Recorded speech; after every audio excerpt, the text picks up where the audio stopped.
Bonjour tout le monde, voici une nouvelle présentation de Flipper, le Royal Flush. Alors un must, un des flippers les plus tirés de chez Gottlieb.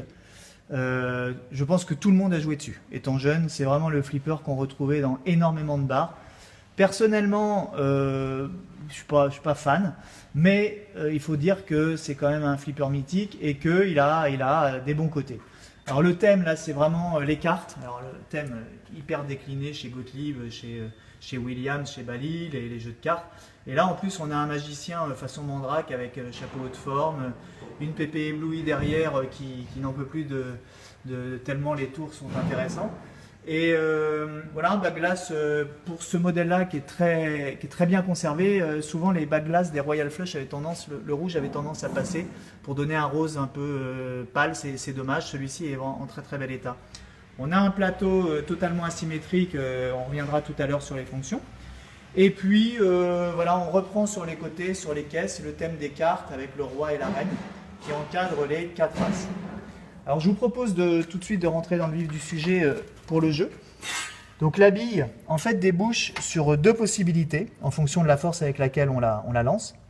Soit on vient sur le champignon qui donne 1000 points, soit on vient sur les couloirs. Alors, il faut savoir que ces couloirs sont très importants parce que on a un joker rouge, un joker blanc et un joker vert qu'on peut éteindre soit en passant dans les couloirs, soit en allant sur les cibles correspondantes. Ici pour le vert, ici pour le rouge, ici pour le blanc. Donc en fait, si on vient sur le bumper, on peut éventuellement atteindre le blanc ou alors on peut passer dans le couloir. Je vous montre. Là par exemple, je vais passer dans le couloir blanc.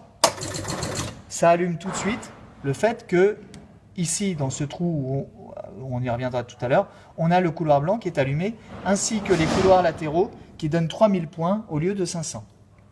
On peut donc, comme vous l'avez compris, éteindre les jokers également en tapant sur les cibles. Là, je vais éteindre la couleur rouge et allumer simultanément les couloirs en couleur rouge ainsi que le rouge du rond sur le côté. Ici, la couleur blanche est quand même très intéressante parce qu'on passe assez régulièrement sur ce couloir-là et là, on a 3000 points d'entrée. Si je finis la séquence, je vais éteindre la couleur verte, par exemple, soit en passant dans le couloir, mais là, en tapant sur la cible, et j'allume les couloirs à 3000 points au lieu de 500 pour la couleur verte. Du coup, ici, j'ai allumé les trois couleurs et lorsque les trois couleurs sont allumées, spécial, une partie gratuite. Alors, voilà grosso modo pour le jeu. C'est assez basique. Le double bonus est obtenu automatiquement en deuxième et en troisième bille. L'intérêt de ce jeu, en fait, c'est les combinaisons de cartes qui vont déterminer le bonus. Pour obtenir 1000 points de bonus, il faut éteindre soit les deux rois, soit les deux valets. Par exemple, là, je vais choisir d'éteindre les deux rois. Et vous allez voir, le 1000 points de bonus est allumé. En éteignant les deux rois et les deux valets, je vais allumer le 2000 de bonus. Il ne s'allume pas, l'ampoule... Ah non, pardon. Oui, c'est ça. Il ne s'allume pas, ça doit être l'ampoule qui doit être grillée, c'est pas grave. Ensuite, pour avoir le 3000 de bonus, il faut obtenir les trois dames. Et comme j'ai obtenu les trois dames et soit les deux valets, soit les deux rois, automatiquement, j'ai allumé également le 4000 de bonus. Enfin, pour obtenir le 5000 de bonus, il me suffit d'éteindre toutes les billes rouges. Alors, vous allez voir qu'en fait, il n'y a pas de nécessité de respecter l'ordre des séquences. Je m'explique. Si par exemple, j'éteins tous les rouges, je vais obtenir 5000 de bonus automatiquement. Si maintenant, j'éteins par exemple les rois, hop, je vais obtenir 1000 et 5000 et ainsi de suite. Voilà. Donc vous voyez, deuxième bille, on a déjà le double bonus.